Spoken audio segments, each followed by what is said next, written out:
Oh, ha. Hi, everyone. How are you? I'm back. We are so back, or whatever that means, but we're back. Hello. Sorry. Hmm. It is frickin' hot in this room. So I don't know. Well, first of all, hi, all of you. Hi, Lalo, Mai, Adam, David, Fabian, on YouTube. Kim, Alfonso, Wendy. CD cassette lover. I love that name. Rita, Joe, my Kevin. Did I say that one twice? JPK, Joe Trentman, Angela, Angelica. Oh boy. And now it's like scrolling fast. It scrolls really fast because I have the chats from every single thingamajig in front of me. So it kind of, I said thingamajig. Oh my God. I'm aging myself. And Sylvia. Yes, thank you. Hi, all of you. Hi. So, welcome.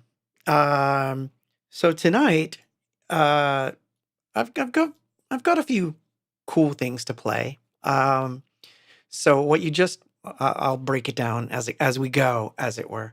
So, sorry, I'm just situating myself, making sure everything's running correctly. And if I sound funny, you gotta let me know. Like, do I sound normal? Does it sound like me? If I sound weird, you got to tell me now, because if not, I may have to start things over. But I think it's fine. But it's sounding fine tonight. But uh, oh, you guys are having your own conversation. I'm like, get what? I didn't get it. What were you talking about? What did Brian get from me? It's funny. You guys are funny. So, but all is well. Just coming off the Hollywood, well, the Los Angeles show last week, which was really good. I really had fun. Black Light was fantastic. That was probably one of the most interesting sets I've done in a while. I actually had a lot of fun on that one. Kind of sets up Germany, which is good. Although I do have rehearsals coming up in the last couple days before I leave for Germany. So let me just get that out of the way. In case you don't know, on June 8th, I am playing Leipzig. I'm doing the um, Gothic. How do you say it in German? I don't know, but I'll put the link in the description so you can see it. But this is where I'm going to be. If you look at the links below, you'll see. But that's where I'm going to be in just a few days, which is going to be funny and awesome. And Mikey's going with me on that gig to help out. So I think he's going to be doing some filming and doing the job of management while I'm there. And I'm really happy that he's going, actually, because it'll make things easier on me. And that sounds very selfish, but it makes it more fun because I'll have someone to talk to that speaks the language. And I think he can speak some little tiny bits of German better than me. I only know a few things, and it's not stuff I can mention. But I digressed without digressing right there. But, but anyway, so yes, I'm going to be in Germany. And then when I come back, I'm going to kind of hunker in on the studio and start to catch up on projects that I've been neglecting for the last couple of weeks. It's been a little difficult on my side. I'm not gonna lie, it's been a little difficult, but it's juggling time and things that are going on, so it's not easy always to get things done the way you want, but it is what it is. You have to kind of deal with things as they come. But I am happy that I'm going to Germany. So it's gonna be fun. I wish it was Berlin, but it's not Berlin. Well, I shouldn't say that because the the photos from this particular town and the festival that goes on there is really interesting. Think of the medieval festivals that they have out here, and then I guess most of the country over here does it, right? Where everybody kind of dresses up and does, cosplay. Similar, but it's a whole town and it goes into gothic mode for one whole week. So, it's kind of fun. So I think that's going to be awesome. Berlin was the last time, but that's an interesting thought, and I'm glad you brought it up, Fabian, because it also has to do with fractal time, which is interesting to me. The Renaissance Fair is what I was thinking of. Yeah, thank you. Yeah, it looks a lot like like a Renaissance Fair, but just a bit on the dark side, but also like the whole like cyberpunk thing, which I love. So that's another thing I love is the whole cyberpunk movement stuff. I love that stuff. So it'll be fun. It'll be fun to see. But REM fairies. That's funny. Um, so yeah, so that's been going on, and of course, working on all this other stuff that's happening that I still can't talk about because I can't, which is frustrating. But for now, you know. But tonight's topic is going to be an interesting one. I think it's a dual topic. A story has come up from today that I thought was really interesting and apropos for the last stream before next week, because I don't think next week there will be a stream because I'll be in Germany and I don't think I'm going to do a stream from there. It's going to be too hard. Not going to lie. It's not going to happen. But um, so interesting bit of news. So let me get into it, and then we'll play another song as we move forward with this thing. Um, so today, I don't know if you saw it, but so today I saw an article that Taylor Swift, yeah, we're going to talk about Taylor Swift today, which is odd for me talking about other, potential Pop Tarts. But you know what? I'm going to be nice. Um, I think this one deserves a talk. So I'm going to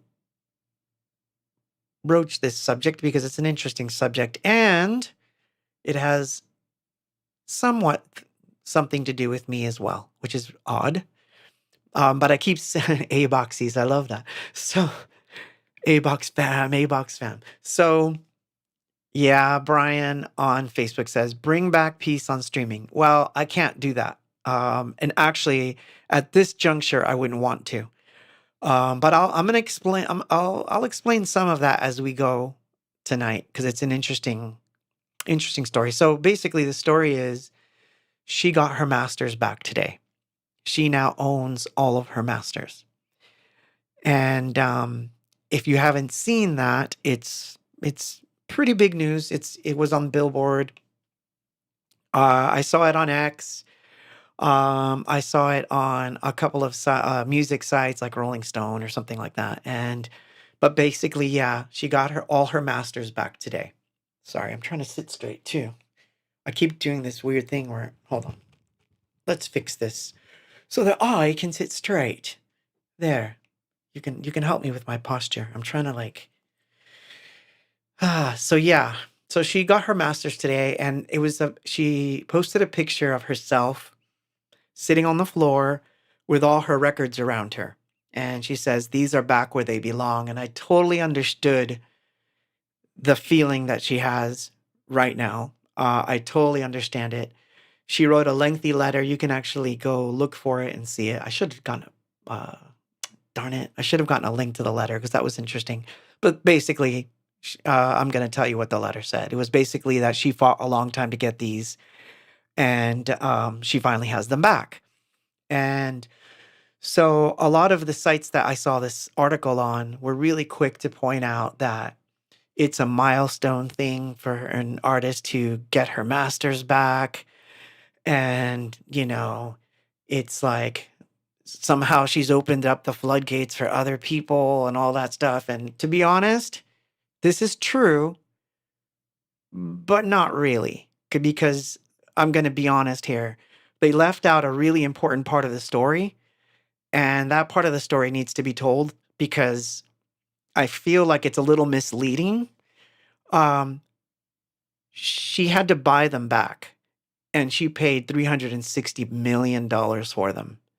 So it's not like, hey, everybody can go out and get their masters back, because that's not true.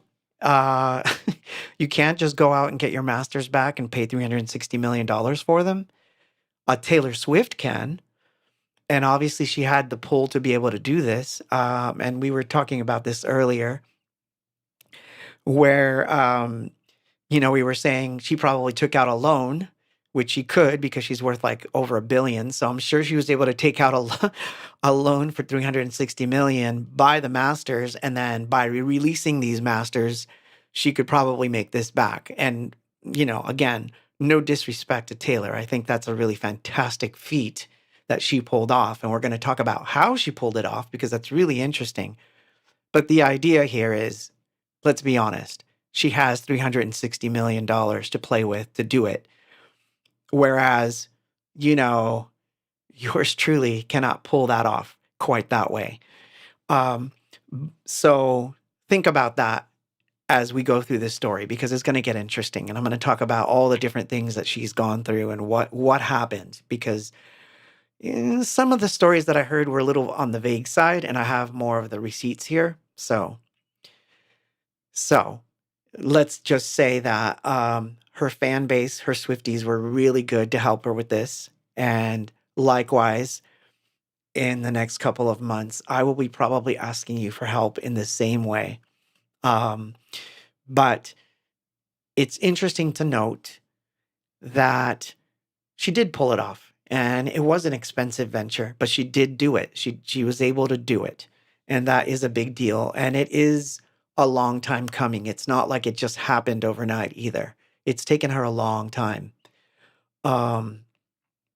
So, we'll get into it. So let's play a song. And then when we come back, we'll start talking about the story of how Taylor Swift got her masters back. And that's the topic for tonight on this stream. And I'll be playing songs from mostly era 88, 89. We're going to stick to that era for a little bit. Although, no, I'm lying, because some stuff from 2025 and 2014 is going to enter the chat, as they say. Yeah, that's funny. All the haters are saying that Kelsey paid for them. And I'm like, she's the one with the dough. Yeah. Who at Warner's do I need to snap? Well, it wouldn't be Warner's on my side. It would be Sony. But all right, let's play a song. I'll turn on the visual. I don't even know if all the cameras are working. Can we do a camera check? A. B. Seems to be working. C is the drone cam. Yeah, it's working. Synth cam. Yeah, it's working. All right. Even though it's pointing in the wrong direction, but it's okay. We'll live. And yeah, all of them are working. Wow, that's a first. Everything works. All right. All right. Ain't I a stinker? That would be a Bugs Bunny line. Anyway, here we go.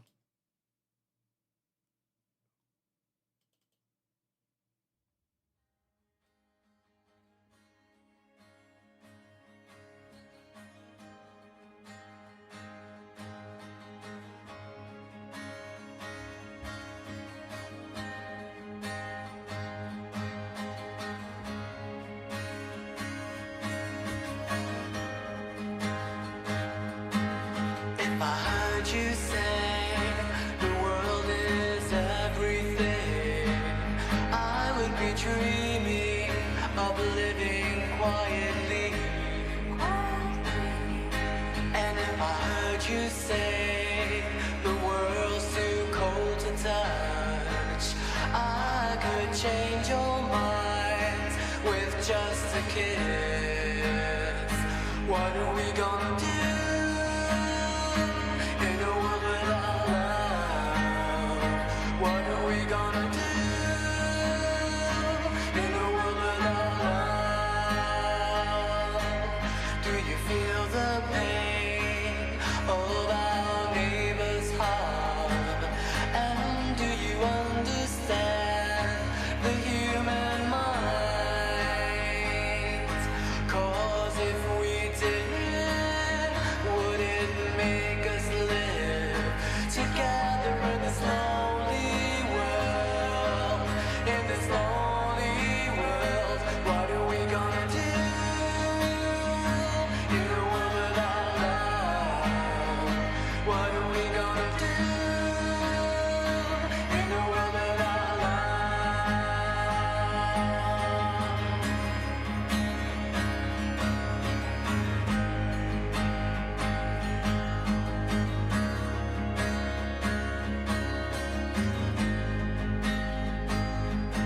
So if you walk this way and you dance with me, hopefully I can change the loneliness. 'Cause in your eyes I see the love to hide, hiding so deeply, always within you. What are we gonna do in a world without love? What are we gonna do in a world without love? Sweet love, sweet love, sweet love, sweet love. Sweet love,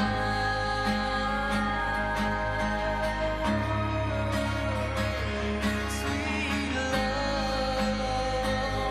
sweet love, sweet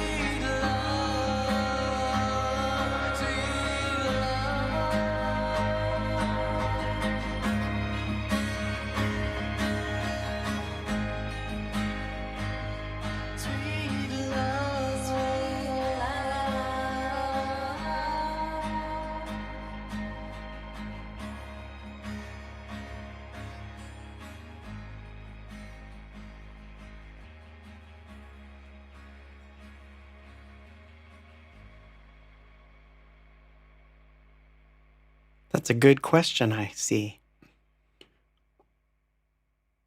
Let's answer that question. So Fabian says on YouTube, how can someone own a copyright if you created and wrote the song and work? I never understood how the initial copyright just vanishes. I'm assuming it's a contractual issue. Yeah.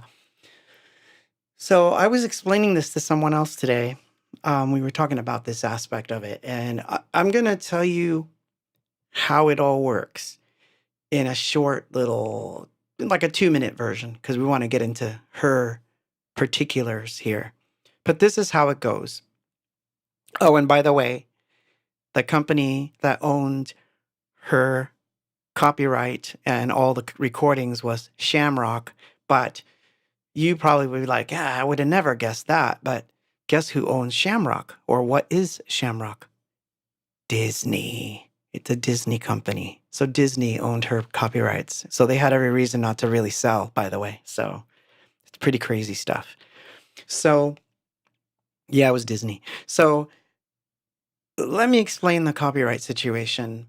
At least how I fell for it and how most people have fallen for it. It usually goes something like this. You go to a studio to record, and I should say this, I should clarify. These days it's harder for someone to get this over on you, but prior to internet, in the 80s, when we were unknown and we were really stupid, because we were stupid. And most artists are, and look, I'm not being mean. Most artists, even today, are this dumb, and it's not a bad thing. It's just it's designed to confuse you. So I'm going to try to unconfuse you. So here's how it works: you go to a studio, you go to record something, and you meet a producer, and the producer says, "Wow, I really like your stuff. I want to record you. I want us to go get a deal." And your thing is, "Sure, why not?" And so, yeah, I know, innocent. well, I say stupid because I was stupid. So here's how it all works. So the producer will say, "Hey, sign with me, and what we're gonna do is we're gonna go get a deal, and this is how we're gonna structure the deal. You're the writer, because I don't want to take anything from you, and they make sure they say this because they always do. You're the writer. You're the one who wrote all this stuff, but I'm gonna be the one who publishes it. And then that way, do we have a deal? Like I publish it, you write it. I'm not going to get involved in your writing. You do your thing, I do my thing." It sounds innocent on its face because you're thinking to yourself, well, yeah, he's going to publish it. He's going to take it to a record company. They're going to publish it. So the idea that they put in your head is that they're going to make something and their cut comes from the thing they made, whereas your cut comes from the thing you wrote. And it sounds interestingly innocent, but that's not really what it means. What it means is you are the writer, you are the creator, you're the person that created it. That entitles you to half of what that song's value is. But the controlling half, the half that can sell it to someone else, the half that can decide to put it into sheet music, the one that can decide to sell it to a movie company is the publisher. He who owns the publishing or controls the publishing basically owns the song. The writer is getting some piece of it, but he's not in you're not in the control seat. So basically, in most cases, it's usually a 50-50 deal. Producer, record company, whoever it happens to be, management, and in Taylor Swift's case, it was management. They come in and they say, "You sign with us, everything's going to be split 50-50." But it's not really 50-50. You're basically saying, "I acknowledge you as the writer, but I own the song. I have the right to publish it because I have 100% of that publishing." You're not saying, "Hey, 50-50," meaning you get to keep 50% of your publishing and your writers. That means you would have a 50% control of that song. Whereas 100% publisher has full control of the song. All you have is a byline. You're going to make some money from it, perhaps on mechanicals, but we'll get into that later. But the idea is, and I don't want to get boring, but the idea is that most people that are young and dumb, like I was, you sign off on that because you think to yourself, whatever. It's a publishing thing. They're going to publish songs. I'm the writer. I'm the writer. Doesn't mean much. At least for a while, it doesn't mean much. Then you get it back and all this good stuff happens, but it takes time. So, well, yeah. Okay. So following up on that question. So Fabian asks, can you do this, what Salt and Pepper did, and regain publishing back after 35 years? Well, as a matter of fact, theirs is an interesting case, and I won't get too much into their case because I'd have to like really look into it, and I've looked into some of it, but not all of it. The problem with their case is that while they did file to get their publishing back, they're only part writers. The other writers who wrote the songs decided they don't want the stuff back because they're making money from it from labels. So they're kind of like in a weird situation because they don't own all of it. They own a partial. So while you can get after 35 years, the only thing you can take back is the percentage you own. So if the other person's not willing to be in the same, let's call it a lawsuit with you, you're hosed. So I'm not saying they're hosed. I think they have a pretty good case, but in their case, they're not a controlling party, and that's a really big problem for them, I think. So I think that that's going to be an interesting situation. And with Taylor, it was very similar, you know. So let's see. I have notes. Sorry, because without notes, I would not, So again, what the articles weren't talking about was the dollar amount. So the whole fight for her master started around 2006 all the way and lasted all the way to 2017 is basically this thing has been going on with her. She recorded 6 albums under a label called Big Machine Records, and the label owned the master recordings.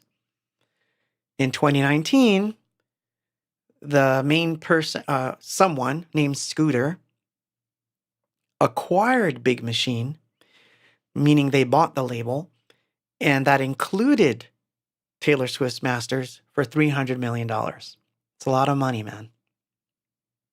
So she wasn't given the chance to buy her masters at that time and publicly criticize the deal. You know, she said, I was blindsided and faced manipulation from different people, you know, the founders of the label and blah, blah, blah, blah, you know. But basically, they made this deal without her and they got $300 million for it. So it begs the question before we, you know, play the next song and all that stuff. So it begs the question, should she have been included in the deal? Should that be something that all bands now have in their recording contracts? My answer or my opinion is yes. I think that if you get signed to a label, that if that label is to be sold to someone, that they need to give you something as part of that sale. Because without your catalog or without your catalog being part of it, it wouldn't be worth the same.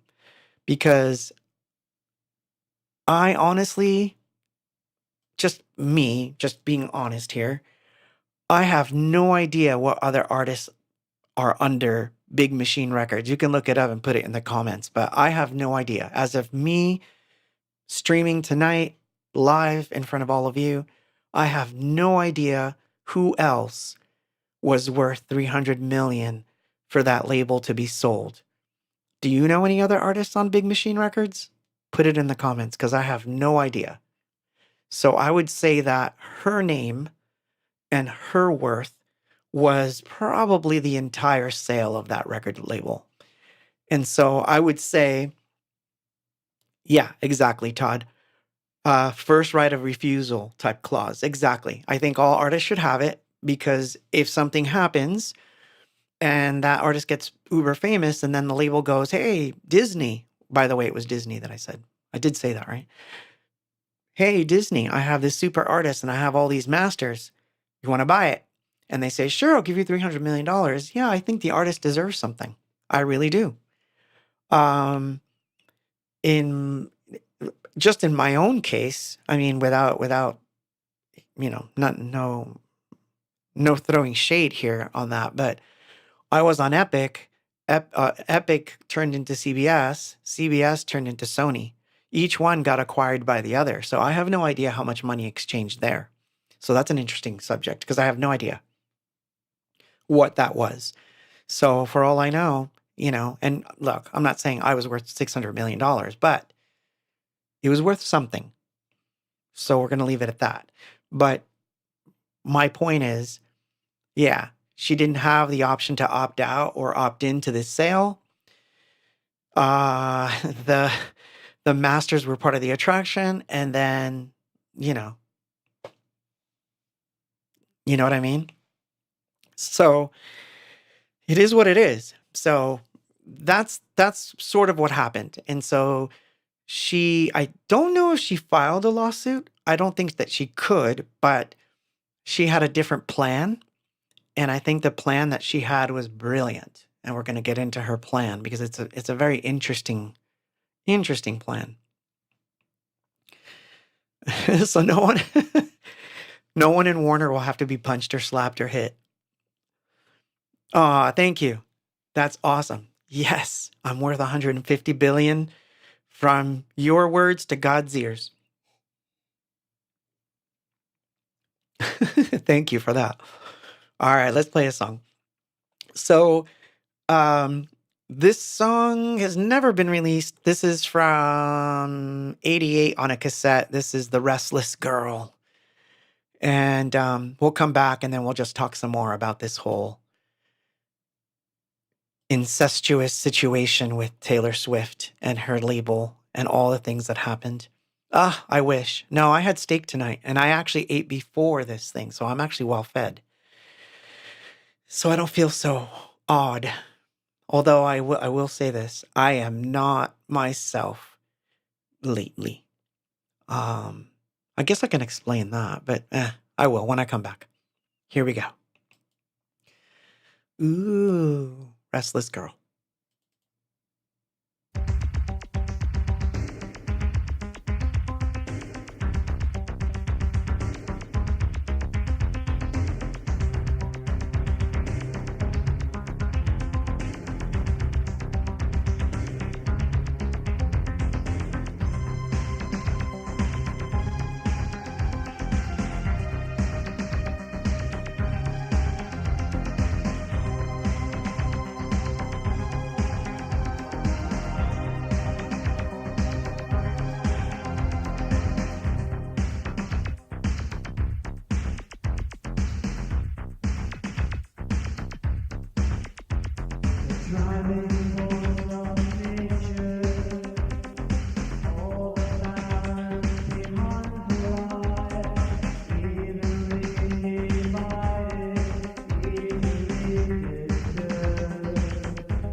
Oh,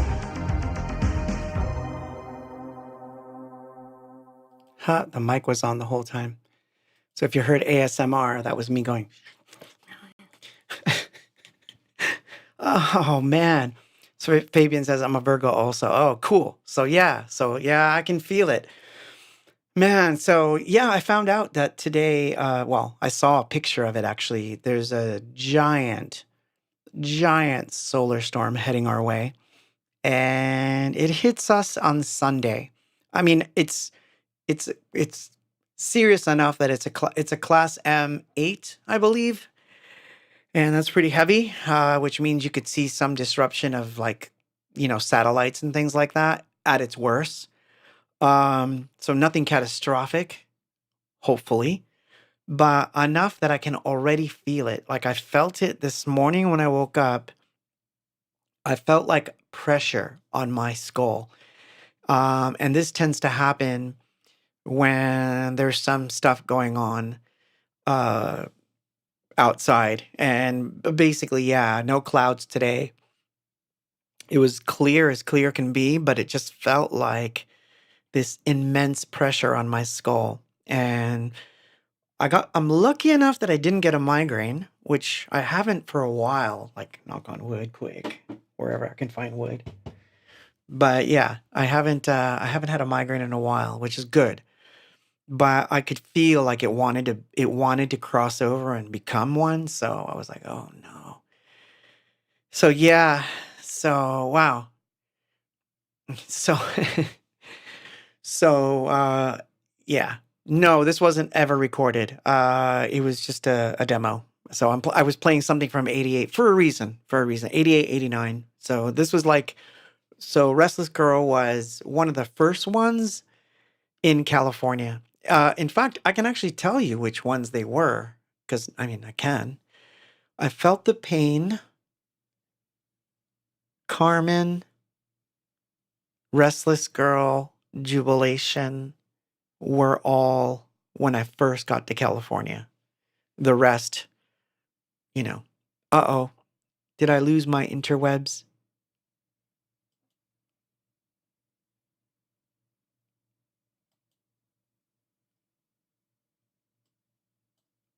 Um,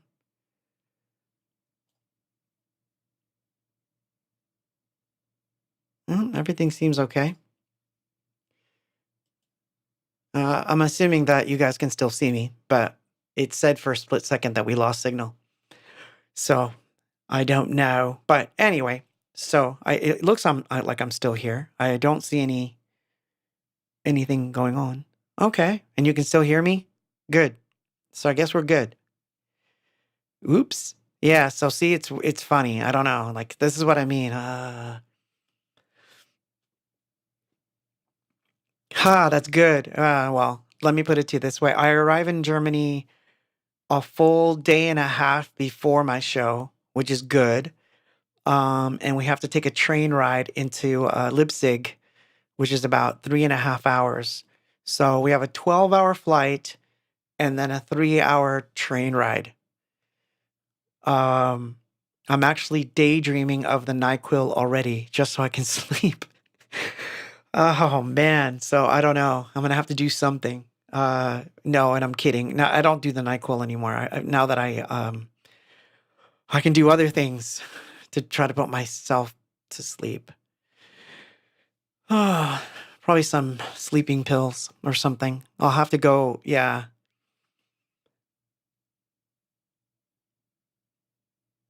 Oh, that's funny, Mai. That's funny. I go quiet for a few moments and Claude thinks the interwebs broke. No, it literally said the interwebs are broken. We're reconnecting you. And I didn't see anything wrong. So I was like, connecting me to what? So anyway, I digress. So let's continue the story of Taylor Swift and her woes. So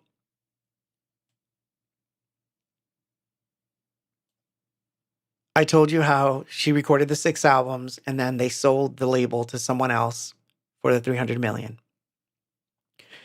Now, She alleged that she was offered an unfavorable term to regain her masters.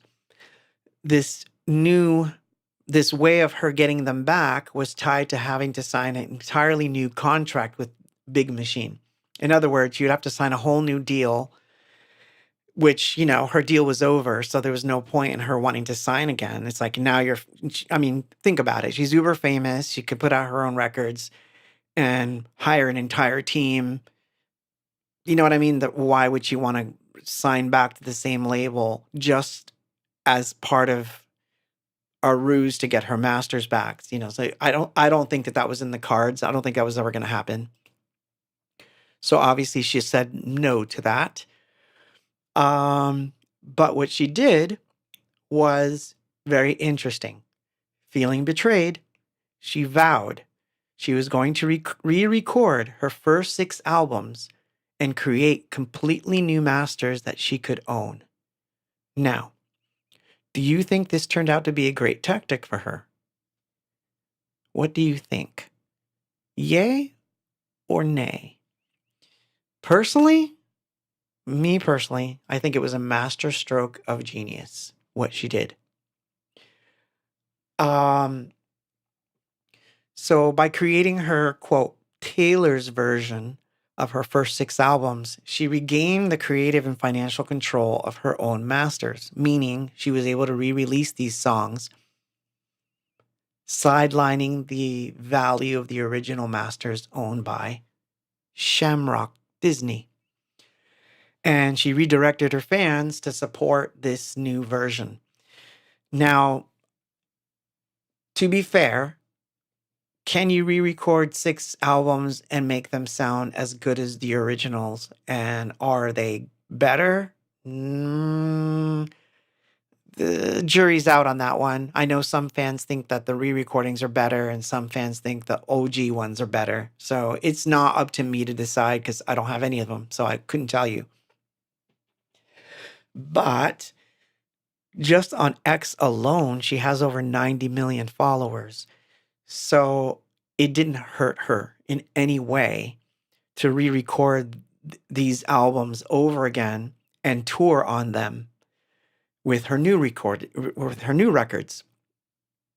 So it could be argued that I think it was a masterstroke, but basically this is what happened. Think of the timelines. The re-recordings topped the charts. They broke streaming records and strengthened her as an artist.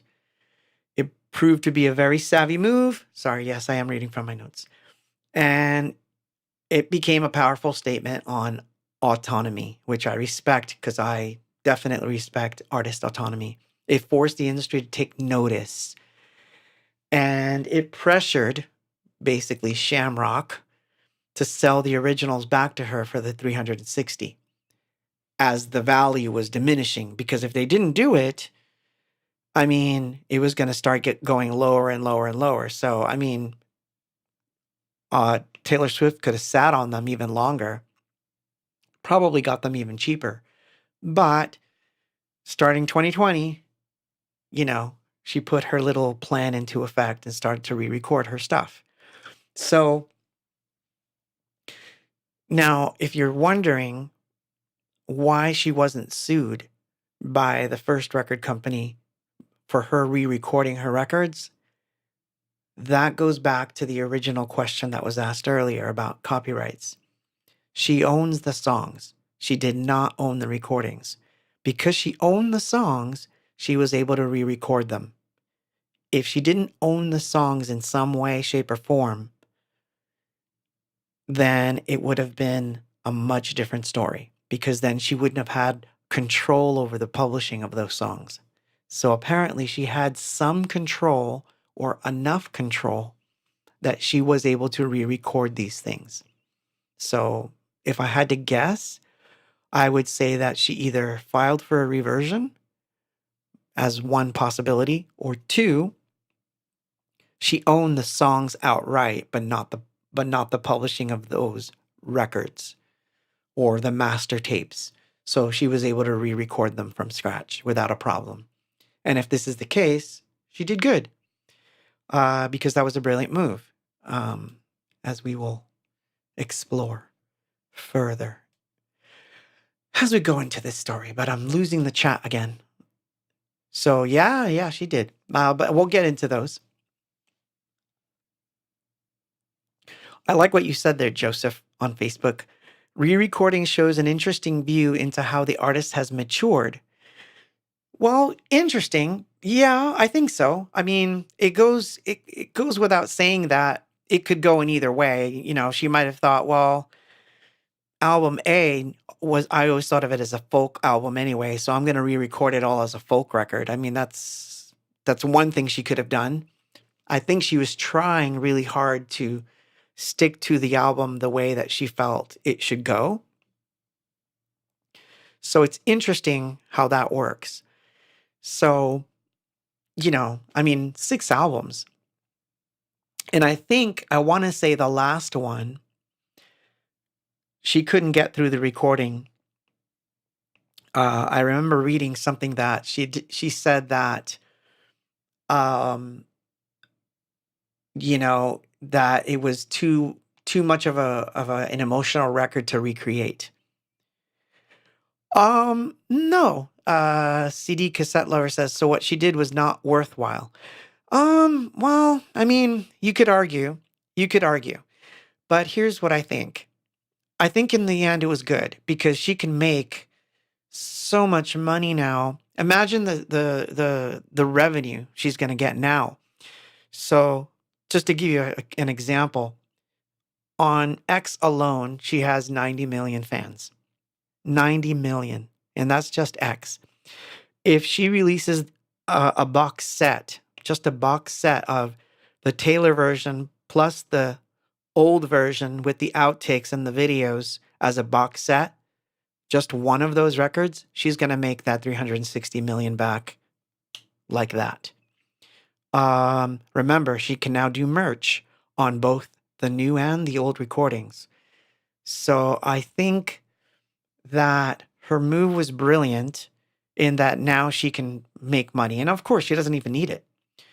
And normally, I'm not on the side of the Pop Tarts. I'm not when it comes to this kind of stuff. I'm like, I mean, I'm always on the side of the artist, but what I'm trying to say is I'm usually not that sympathetic to the Pop Tarts world because, I mean, she's worth billions. She could probably step away from it all and not care. But what I did find endearing in her letter was that it wasn't about, to her, it wasn't about the money because she ponied it up, right?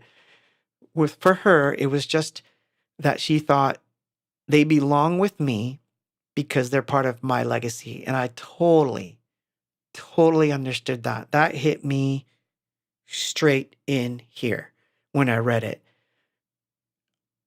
That an artist worth billions was thinking in the same exact way as I've been thinking about my own stuff.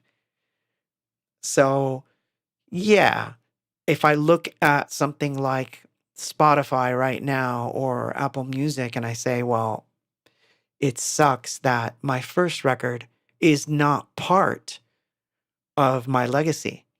And I'm always going to be, well, not always, because it's not going to be always.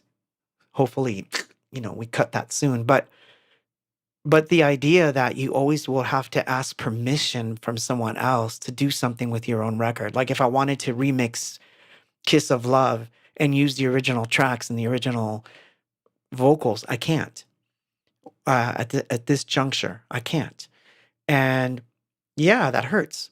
Um, and it especially hurts when the person who has it doesn't want to do anything with it other than to hold on to it, just to hold on to its sake, meaning they're not interested.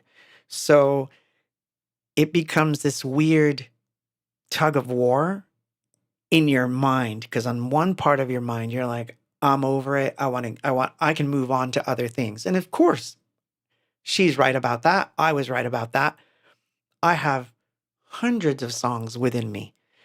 So for me, you know, on one shelf, I can honestly say that was the past and it's gone and it is what it is.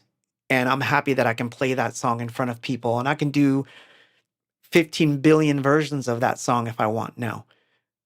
But not that one. That one isn't on under my control, that recording. And so yeah, that does stick with you. And that does hurt. So I can see that reading her letter. And I encourage you to go find the letter and read it. It's interesting. You'll see that she was very clear in why she wanted it back. So, anyway, let's play a song and then we'll continue on this journey. Imagine Abox doing an entire stream dedicated to Taylor Swift. I would not have believed it. Oh my gosh, what am I doing? What am I doing? Hi, Taylor.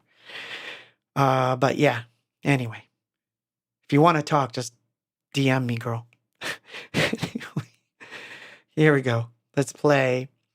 So this is Pieces. This is from the new album. I don't play songs from the new album that often. So this is from Other Verses. This is the 2025 version of Pieces.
That was Pieces, the 2025 version.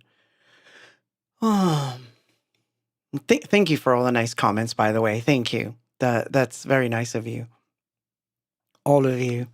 So we were talking about Taylor and the story of what happened and how she regained her masters by with a little ingenuity on her part. So this is her. Sorry, let me find my notes. I lost my notes. See, I'm blind without my notes. So in 2020, she started by doing the Taylor versions. She did Fearless, Red, Speak Now, 1989, Lover, Folklore, and Midnights. Um, I think it was Midnights that she didn't finish in the end. Or I could be wrong about that because, again, I don't really listen, so I don't know. But all of those she redid, and they all included previously unreleased songs. So it was tasty to have these for the fans. I'm sure fans would love that. So the re recordings diminished the value of the originals because she would redirect fan support and licensing opportunities only to her new versions, which means, in plain talk, it probably means that, and I don't know because I don't go to Taylor Swift concerts, but if you do, then you would be able to answer this question better than me. But I take this to mean that if you went to Taylor Swift concerts, you were buying the re-recorded versions at the shows and stuff. And of course, because she has a huge, humongous following, this was lucrative. And I'm sure that this diminished the value of the masters that were being held by Shamrock. Um, so when they sold the masters for 400 million, it fueled her resolve. So her re-recording strategy, like I said, broke chart records, reasserted her artistic and financial control. So she had to wait to buy them back, but she made an offer to buy back the masters. And from what I've seen, the total price came to about 360,000. 360,000. I wish I would have bought them if I could. I can't even buy my own for that much, but $360 million to buy back those recordings, according to Billboard. Um, that amount is very close to what that company had bought the original recordings from. So, you know, they were sort of feeling the pressure to sell because as her re-recordings were doing really well. Sorry, I lost the chat again. Shoot. Ah, there it goes. Okay. Ah, I see. When I click back into it, it just wigs it out. It's okay. I won't look at my notes anymore. I don't think I need to look at the notes to get this part out of the way. So yeah, Mai says subversive genius. Yes, exactly. She did the right thing. So what she did was she figured out, well, if I devalue the original master, which, that's a tactic. And she wasn't the first to do this, by the way. She's not. Uh, Another one that, well, not quite in that way, but there's other people have done this. Blondie's done it. Um, Men Without Hats, I believe, has done it. I think Thompson Twins have done it. Basically, a lot of the bands that don't get their masters back, that's what they resort to. So, so who was holding her songs? It was actually Disney. It was actually Disney who owned Shamrock. So, yeah, there was people that used to say George Soros owned it, but it wasn't. He owned part of the company, or he was part of the original company that bought the recordings from the first label. But the one who bought it for 400 millions was Sony. Not Sony, Disney. So, Yeah. So, ooh, that's a good question. Jason on Facebook says, I got here late, so I missed it, but you probably already mentioned this. But didn't Kelly Clarkson suggest to Taylor to do the re-recordings? I don't know if that's the story. I haven't read that part. Um, but whether Taylor came up with that idea on her own or whether that was suggested by Kelly Clarkson, still great. Very, very good. That I would say that that was a very good uh, strategy because she was able to leverage her new recordings against the old ones. So, it's it's an interesting tale. But like I said, what a lot of the news stories were holding back was because if you look at the story today, 90% of them say Taylor got her master's back. She got her master's back. She got her master's back. Not a lot of emphasis was placed on how much money she paid for them or the method that she used to obtain them. It almost makes it seem like she went through some weird lawsuit and won them. And that wasn't the way it worked for her. She had to wait and she had to do the whole re recording thing, which is also a lot of work. So obviously that took a lot of work. So I give her kudos and respect for that, for doing that much work on older material while I'm sure she was also working on new material, which is funny because in retrospect, I find myself in sort of a similar position where I've been doing remixes and re-recording of old piece tracks because that's the way I have to do it. And that is one method. But just like her, I don't like the fact that something that I worked on, it's not part of my legacy anymore. And I felt for her in that sense. I felt it. So anyway, that's the story. But what do you think? Do you think that it was brilliant of her to re-record everything and go through the trouble, or should she have just let it go? Like, I mean, what would have happened if she let it go? Because I've been thinking about that for the last couple hours too. Had she let it go, what would have happened? Joseph actually just hit it on the head. Um,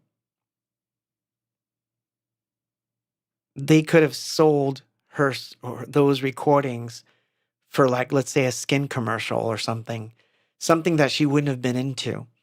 And she would have had no recourse. And imagine how that could work against you. Because if you do something and then the fans think, ah, you're just selling advertising now, it kind of, I understand the idea of like, look, I'm being offered money to put my song in a commercial. And I get it. I get it. There are certain things you shouldn't do. I myself don't like the idea of my stuff being used in commercials. But there's artists that are like, hey, I wrote that 20 years ago and somebody's offering me, $1 million to, sell skin cream. What the heck? Whatever. Right. So I get that too. I can see both sides, but it should be the artist's choice at that point. So imagine if she didn't have control of that stuff. Do you know what I mean? She would have not had the control to say no to such things. Or if they put it in a movie that she doesn't like it could have wound up in a Disney movie and a terrible one at that. And then what? What does she do?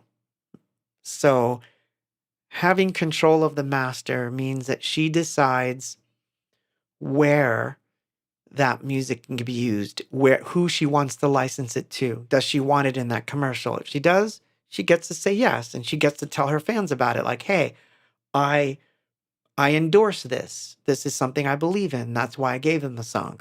Or, it's in this movie. I love this movie. I wanted the song to be in this movie. That's fantastic. And so I think that's the real reason that she wanted this stuff back. She wanted to have control of where her work went. Yeah, as Kim Clark says on Facebook, I think it was brilliant. I'm a firm believer that creative artists should have control of their work. Absolutely. At least to some degree. I mean, the other side of this is, the argument is somebody made her famous and they put the work in. And I get that side too. I do understand both sides of it. But it should be fair. And let's face it, these deals are not always fair. They're not. They're very one-sided. Um, in fact, one of the ones that someone mentioned earlier with the salt and pepper thing is that a lot of the stuff they did, they were basically treated as performers. Like, you're going to come in and perform this song, but you don't own it. You're not going to get any part of it. And, because they wanted to be in the music business, they signed off on it. And I think that's terrible, but they did. They signed off on that stuff. And, you know, yeah, well, believe me, I do know what it means to have one of our life works not directly under our control and always having to ask permission, you know. So I get it. I definitely get it. I'm on her side on this one, and I'm very happy that she got her stuff back. I think it's brilliant. And congratulations. This one's for you, Taylor Swift. Cheers. Let's play a song. And then I'll get into the second aspect of this stream where I want to talk about gratitude. And by the way, I'm grateful to all of you that are out there right now listening live.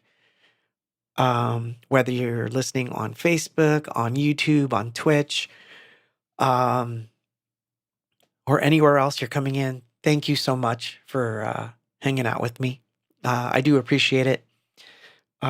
It's not something I'm very used to. I'm getting better at it, but I'm totally not used to doing this. It's not my normal thing.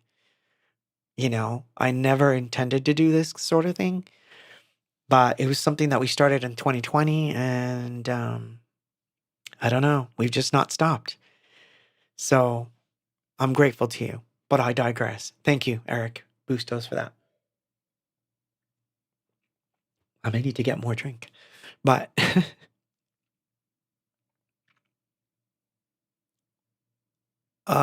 yeah, see, I'll leave you with this one. This comment here. I spoke. Stephen. Hi, Stephen. Says I spoke with Astrid Plain of Animotion this week. She said she is finally starting to see checks from their 1980s hits after years of paying back their label for video, studio time, promotion, etc. Yeah, well, at least they're getting something, and at least that's something. The tales I could tell. Anyway, right? Hey Steve, what's up? I didn't see you were in the chat. Did you just join us? Anyway, I'm about to play a song. Over visuals. This is for my Held Down.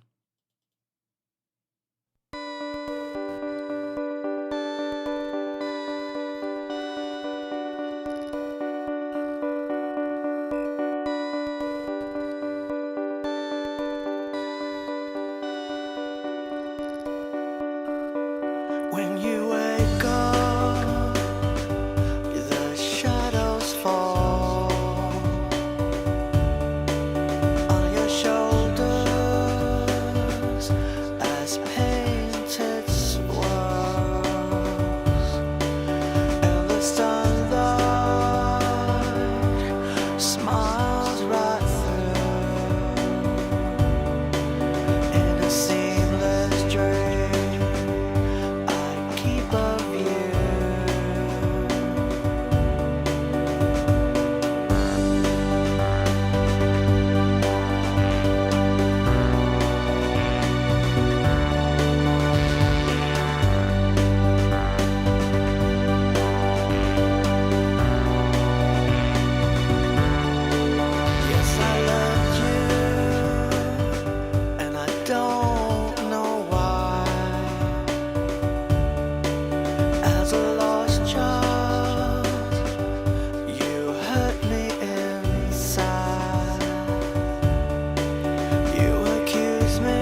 We were held down.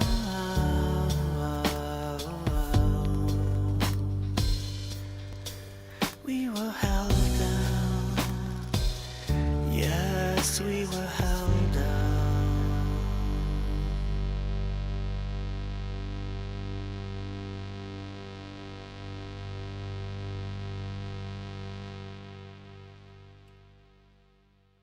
Held down. You know, did we ever play this? I don't even think we played this one on the stream before. It's funny. Or maybe in the very early streams, because I don't it's been a while since I've heard it, so it just like hit me really weird today. It's like, oh, like, oh, I forgot about this, which is funny because, oh man, so like, yeah, I've been practicing like 30 different songs for the Los Angeles show I just did, and then Germany, of course. So I have about 30 songs going. And yeah, like the last couple days, I'm like, oh, maybe I should do this, or maybe I should do that. And it's funny, it's too late to add songs at this point. I have to stick with what I got, but funny. So anyway, so yeah, I totally like, I'll be totally honest with you. When I saw the story on Taylor Swift, I ate it up for obvious reasons. And obviously it hit home. And as I've seen from from my you know, uh chart reading, um it's been already a funky week, and it's going into a funkier week before I leave for Germany, because there's a lot of funky stuff going on around here before I leave. And so it hasn't been the most pleasant of the last couple of weeks. I mean, I was so happy. I can't even tell you how happy I was to do the show in Los Angeles, because I needed that show so badly just to feel alive. Because uh, the last couple of weeks have been sort of dead in the studio, and even drawing like was like harder the last couple of weeks. So I'm not in a creative rut, by the way. It's the frustration, and I wasn't liking anything I've been doing. So I was needing that show so badly, and those rehearsals were so good, and I had so much fun that um I realize I can't stay away from it too long, because otherwise, the craziness sets in. And so getting to read about the Taylor Swift story was interesting, because it gave me a little hope of where I'm headed, and I think it's the right thing. So I think it's everything's going to be fine, but it's just that weirdness of. So Todd asked, "Do you have a full set in Leipzig or a shorter set?" I think I play an hour, which is not typical for me, as you know, in the States. So it is a shorter set, but it's going to be an interesting set, um, because I don't know what to expect. So it's going to be a fly by night set, meaning I don't have a very specific set of songs that I want to play. I have an idea. So it's going to be a feel thing, especially with this audience, because I have no idea what to expect. I could find myself playing to crickets, if you know what I mean. Or I could find myself with everyone going crazy just because they like what I'm doing and they don't understand any of it. So I have no idea what it's going to be like. It's basically almost going in blind, but I'm very happy. I'm really stoked. So it should be fun, you know.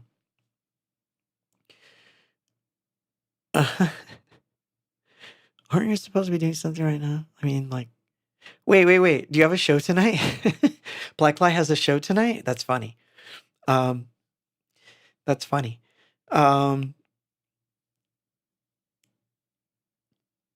you'll have to go more gothic? Nah, I don't have to. It's you don't have to because I saw some of the other stuff that's being played. It's all kinds of stuff, so I don't have to. I mean, I can do it in my look. What I've got kind of planned will be interesting enough, I think. So I don't think I have to like tailor my stuff to it, but you know, it'll have energy.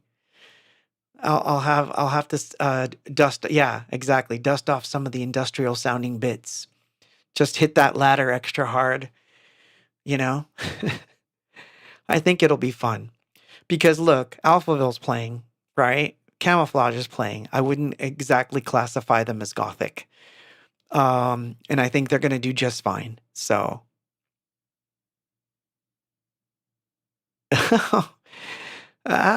no. Well, yeah, yeah. Well, I'll be back before the 15th, but 5 to 8, I don't know, man. I'm flying on the 6th. I'll be right in that cusp. Don't scare me. uh, I see, I see. That's funny. Yeah, I'll probably hit the ladder extra hard. No, it'll be a fun set, no matter what. I think it'll be interesting. Um, yeah, but you know what's sucky, Todd? I don't think I'm gonna be able to see Camouflage. I think Camouflage and Alphaville both play on the same night that I'm playing in different parts of the town. So it sucks. I may miss those two shows, which really sucks because I really wanted to see Alphaville really badly. So that's kind of a drag. But I'm we're not even gonna see and also the trees because they're playing on a different night.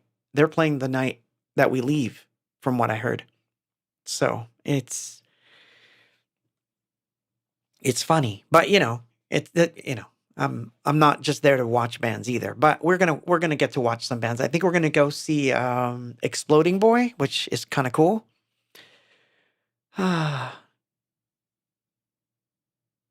Ooh, you mean you haven't unwrapped it yet, Steven? You said I need to unwrap the fan box?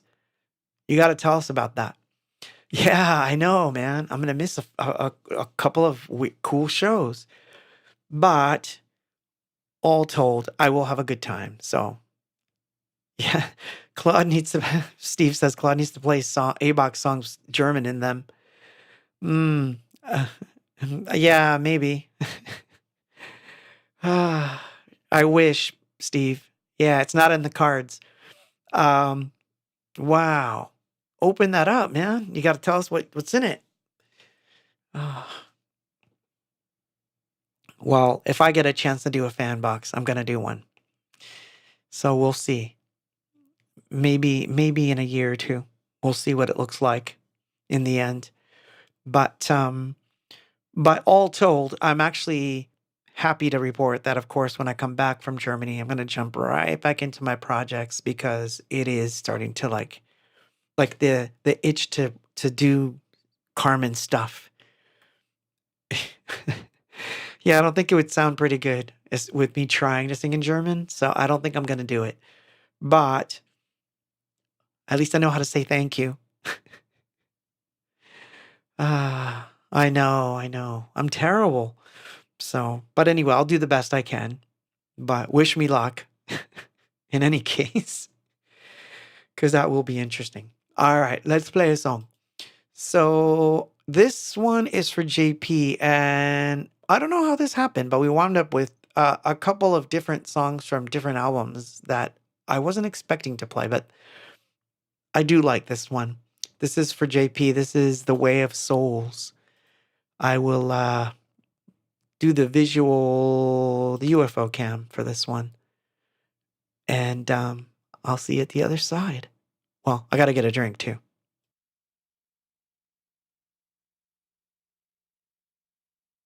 When the light has come and you're not so strong, even though you know that everything's okay, you will want to stray, wish your love away, even though there will be futures left to find. I know it's gonna burn, I know it's gonna burn.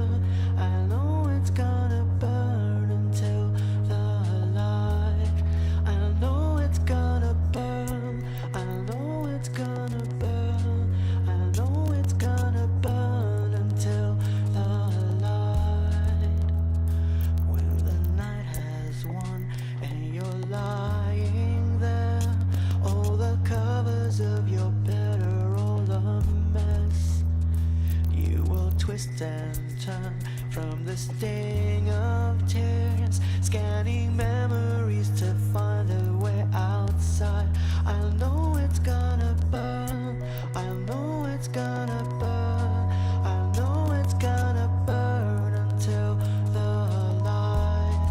I know it's gonna burn, I know it's gonna burn, I know it's gonna burn until the light is the way of the soul. It's the way of souls. It's the way of the soul.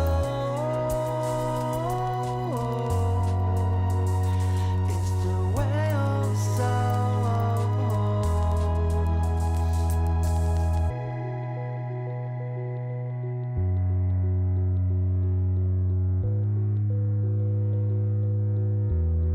I know you're afraid. Don't you know we're all afraid? But when the light has come and you're not so strong, even though you know that everything's okay, you will wanna stray, wish your life away. Even though there will be futures left to find, I know it's gonna burn. I know it's gonna burn. I know it's gonna burn until the light. I know it's gonna burn. I know it's gonna burn.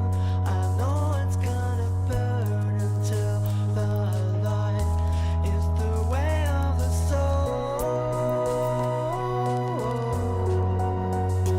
It's the way of souls. It's the way of the soul.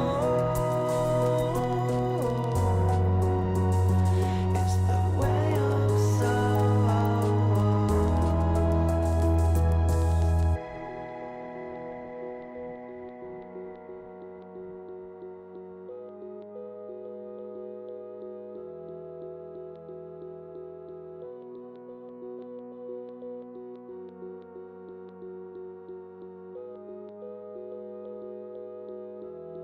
I know it's gonna burn.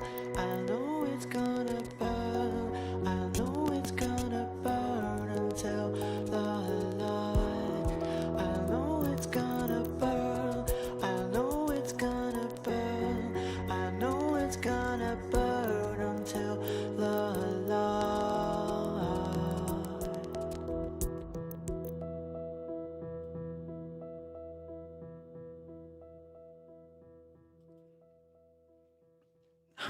Thank you for that. I love the nerd talk, by the way. I love nerd talk. So, um, Todd said, "Isn't this the one that was sampled a skipping CD?" Yeah, this is the one that that was a fun record to make, but yeah, this was the one that basically I tried to like I put in a sampling CD. Like you used to be able to buy CDs that would have audio samples of drum sounds on them. But instead of taking the drum sounds off the CD, I put the CD on the CD player and then basically skipped so that it would go through them really fast. So it would like like that kind of thing. And then I would slice them up and put them in as an instrument. So I have like a whole kit of I don't know. I think it's like 500 drum machines, but skipped on a CD player. So it's all like just junk, basic junk going through. But then you can, turn them into something that is different. So rather than using the stock samples that you could get on the CD, because I think it was like a CD of all like the old drum machines, like 909, 808, and all kinds of weird stuff. So rather than using the real drum machines or samples of them, I skipped around the CD until I found like bunches of sound. And then the other thing that I did, which Mai brought up, the whirring sounds, it was by accident.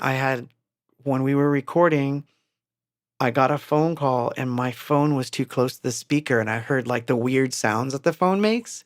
And then I thought, oh, this is good. So then what I started doing was holding the phone up to the speaker while like making phone calls or going through like, like just trying to make the speaker react to the phone. And while it was doing that, I would record it and then skip that about because you could do that with the what do they call it? The by scrolling the timeline, it it's almost like tape, but because it's all like digital information, it just sounds horrible. But it makes it sound pretty. Like I thought of it like I think Steve had a name for it. What did you call it, Steve? The first time you heard that stuff, you called it digital rain or digital drain raindrops.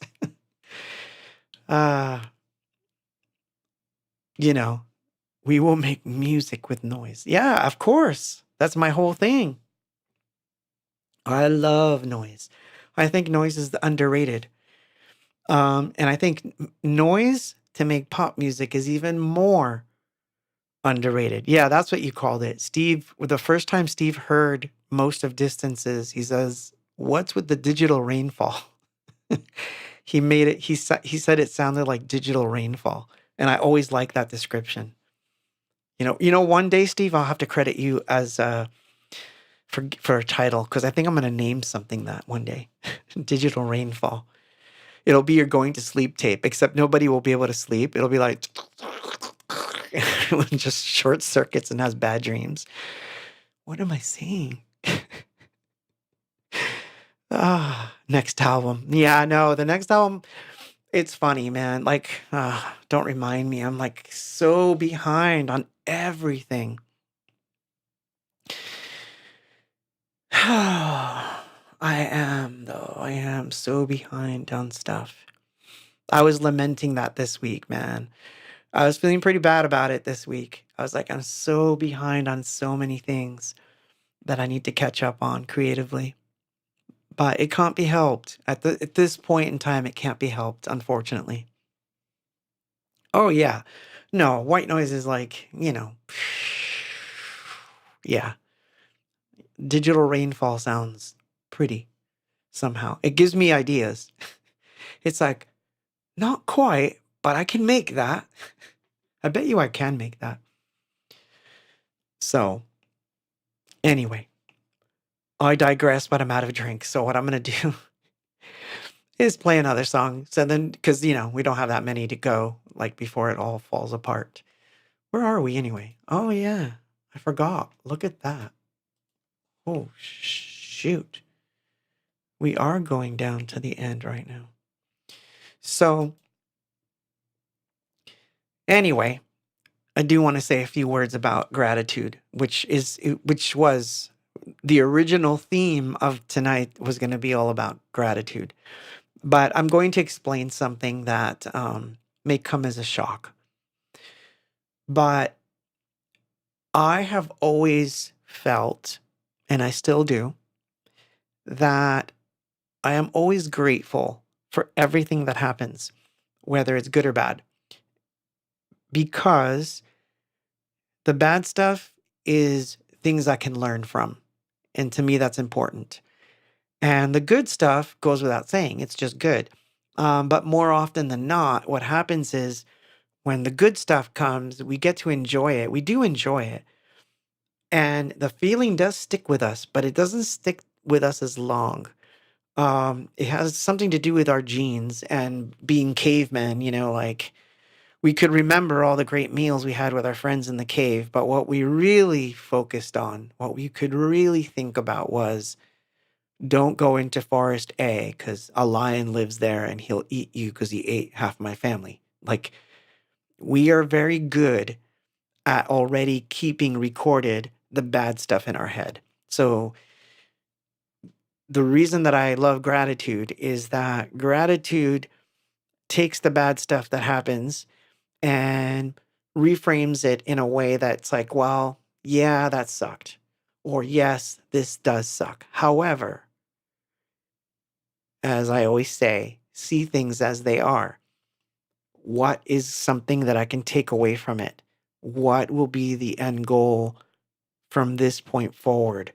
And to me, gratitude fixes all the bad stuff. Because if you linger on the bad stuff, it just kind of self perpetuates and you're on this like loop de loop of bad stuff.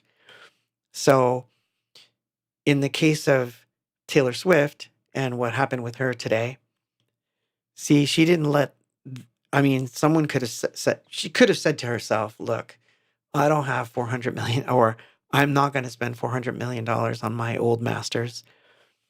And I'm going to walk away from this and just focus on new things. She could have done that. Instead, she said, well, I learned something. I learned that I shouldn't give away my masters in the first place. That was my mistake.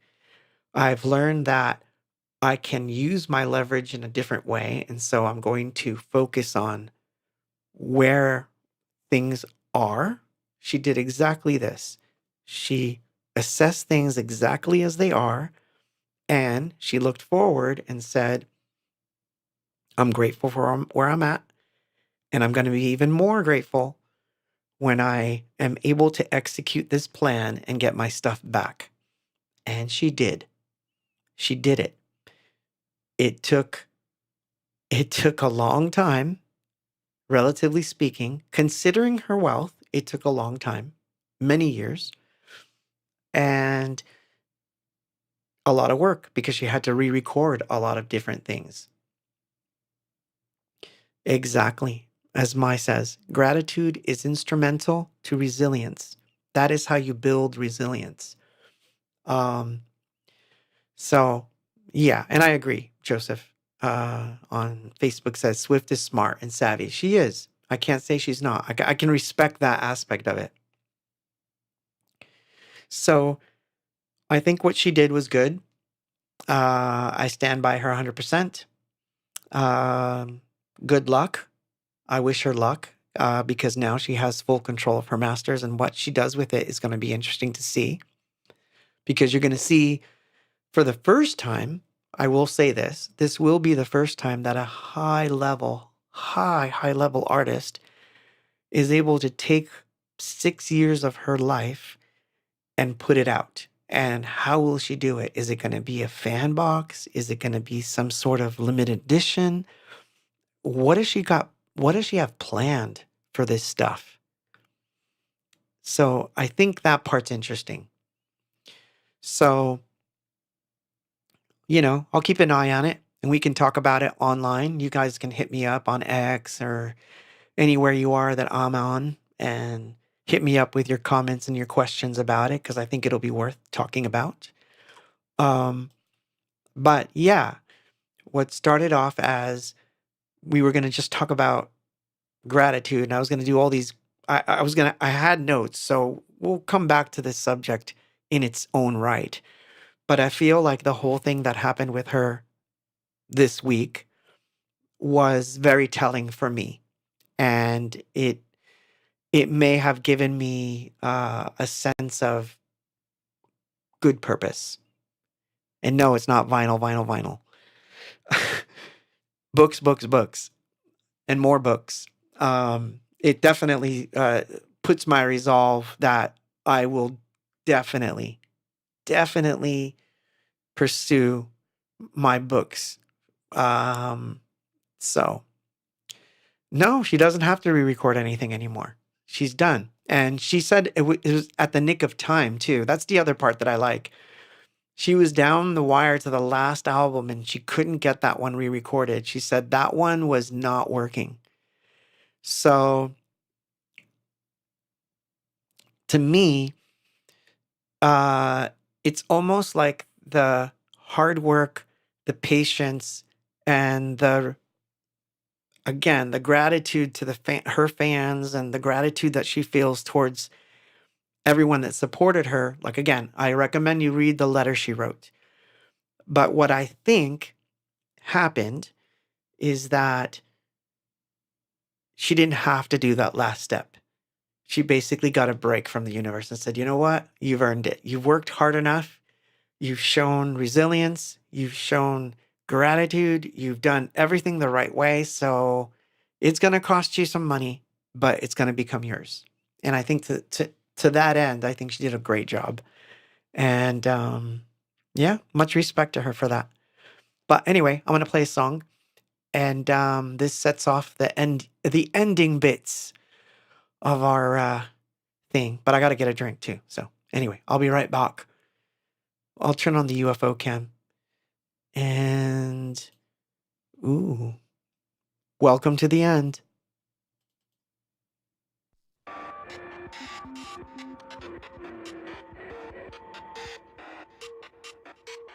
Welcome to the end. The universe expands. Everyone is glad as the sun descends, and your self-esteem comes back from where it's been. We are all indebted to everything it brings. You know how everything is connected and reflected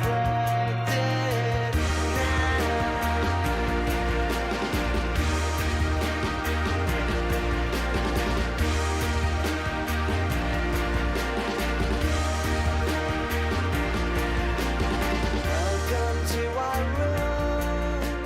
Have you seen the moon as it fills the shadows with its blue-white glare? You know how everything is rejected and collected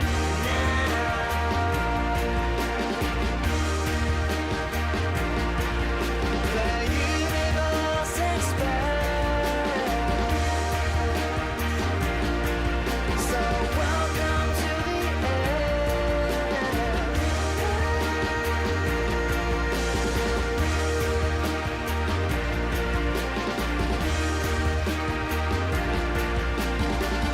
I am no different from what you seem to be.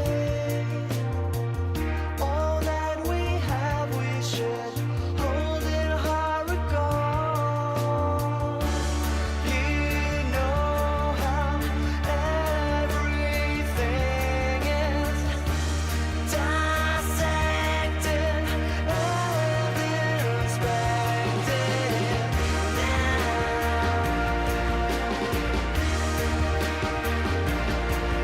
The universe expands. So welcome to the end.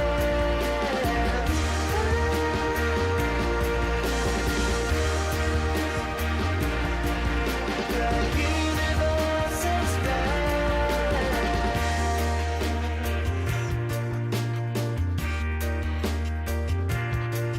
So welcome to the end. The universe expands. So welcome to the end. The universe expands.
So funny, funny enough.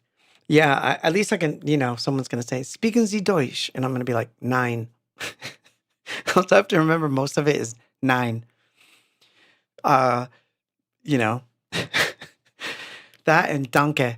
But anyway, that was for Wendy. Yes, I did not forget actually. See, I was going to do it when I came back. So, but yes, that was for Wendy. That was Wendy's request. And actually, what's funny is that I was going to play that song first, but then I realized it would take us down a rabbit hole. And it was going to take us down a rabbit hole had I played that one first.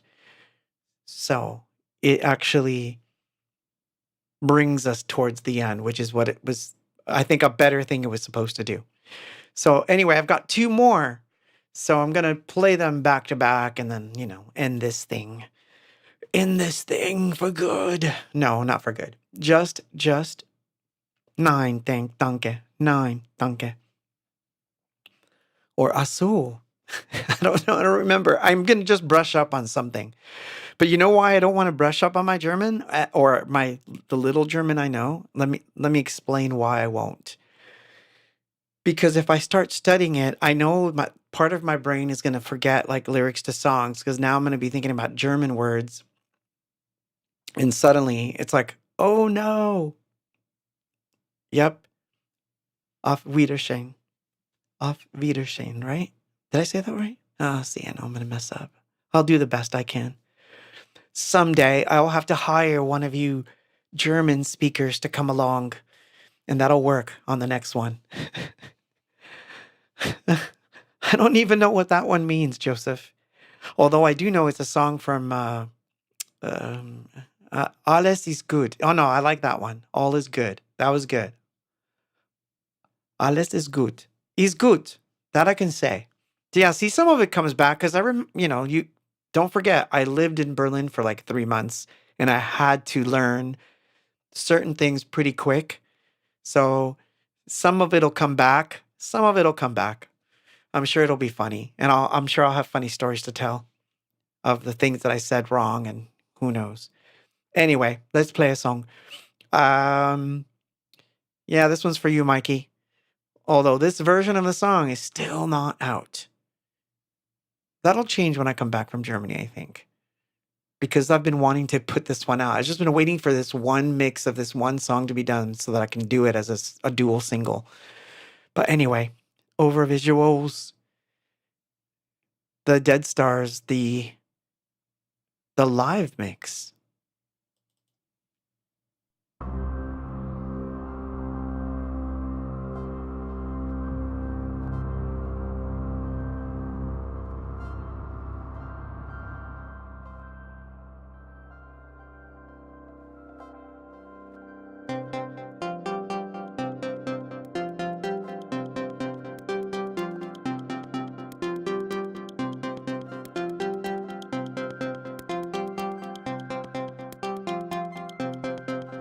As I write down these words of mine, will they be found, or will I be lost under oceans and frozen hills?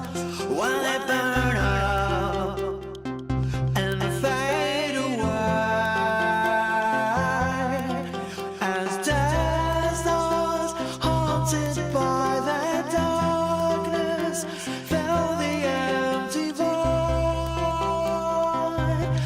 Everybody knows the future isn't sorrow, golden rays of star.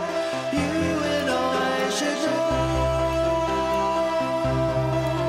that someday it's time to go.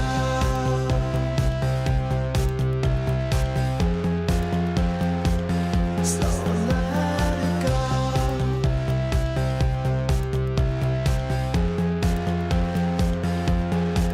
We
Do-do-do-do-do.